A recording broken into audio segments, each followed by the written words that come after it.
tatlong babae na inaabangan ninyo gabi-gabi. Gretchen Barreto, Angel Aquino at Bea Alonso. Mga bidang aktres sa teleseryeng Magkaribal. Ngayon, maghaharap-harap dito sa Rated K. Ano nga bang eksena ang naghihintay sa pagtatagpo ng tatlong magkakaribal? You want war? I'll give you war. Ano pang isuot mo? Alam kong nanggaling ka sa basura. Mga magagamit kayo! Sila ang mga reynang inaantabayanan gabi-gabi. Nagtagisan ng galing sa pagdidisenyo ang magkakaribal sa serye. Pero hindi lang ang kanilang karakter ang talagang inaabangan ng publiko. Maging ang kanilang mga pabulosong mga kasuotan, mga gamit at alahas. Nagpasiklaban.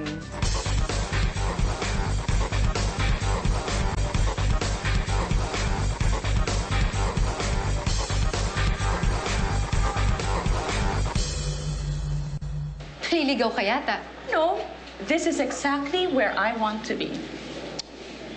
Okay. Pero kung iniisip nating magkakaribal din sa tunay na buhay ang mga aktres, nagkakamali tayo. Dahil pagdating sa set, Masamang damo, mananatiling masamang damo.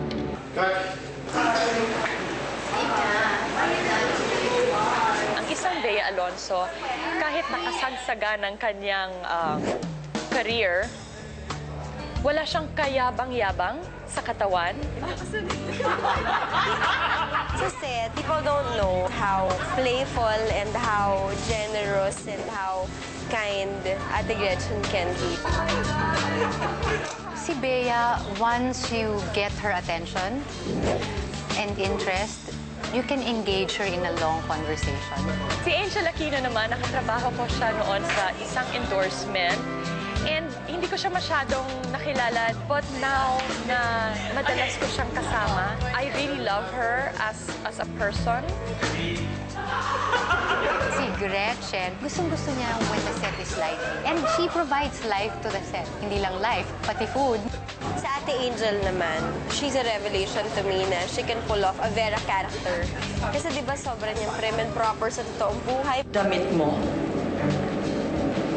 ang pangit. It's all a matter of taste, And it's Victoria. bad. Well, mabibigat ang mga eksenang nasaksihan natin sa tuwing maghaharap ang tatlo. Na ako na ang magiging bagong presidente ng FDGP.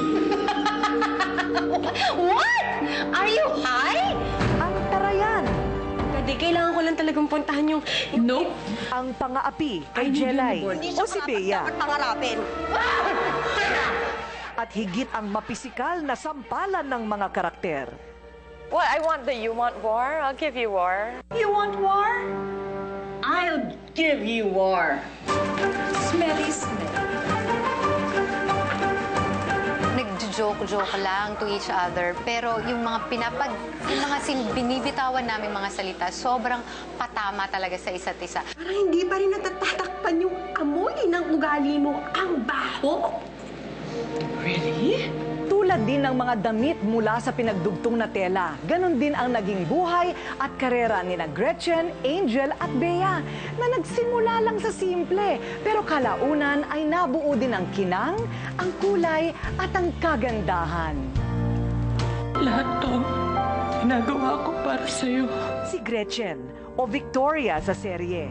Binago ang imahe mula sa malalim na karanasan sa showbiz, ngayon di matatawaran ang pagganap. I was the one who directed her MMK kasi yung pagbabalik niya. Pagod na ako. Ayoko na maghintay. Ayoko na maghintay. Hindi ko na kaya, Jun. I was surprised kung gaano siya ka-serious this time as an actress. Pinag-aralan lahat ng lines. Si Angel Aquino o Vera. Ilang ulit na rin niyang pinatunayan, may ibubuga rin siya bilang isang premyadong aktres. How dare you? Hindi ko alam paano magre-react every time they would give me a compliment. It's humbling and overwhelming at the same time. Wait lang. At ang pinakabatang aktres na si Bea Alonso. hinasa at pinanday ng mga markadong papel na ginagampanan sa television man o pelikula. I know na ang dami ko pang steps na kailangan akyatin.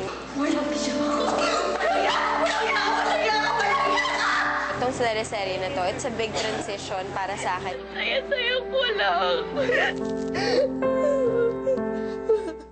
Wala nang makakaagaw sa trono ko. May lalaban pa ba? Nung dati, pinapangarap ko lang ang pwesto ninyo. Ngayon, aking-akin. Tatlong babae. Mula sa pagiging simple, ngayon hinahanga ang mga reyna. Inaabangan, kahit pa nga sila'y magkakaribal. Someday, mapatawad na rin natin ang isa't isa. Not in this lifetime, Vera. Tingnan mo nga naman, ano? Nagpapakumbaba yung tao, hindi ba? Ngayon, kung hindi mo kayang tanggapin, tumahimik ka na lang.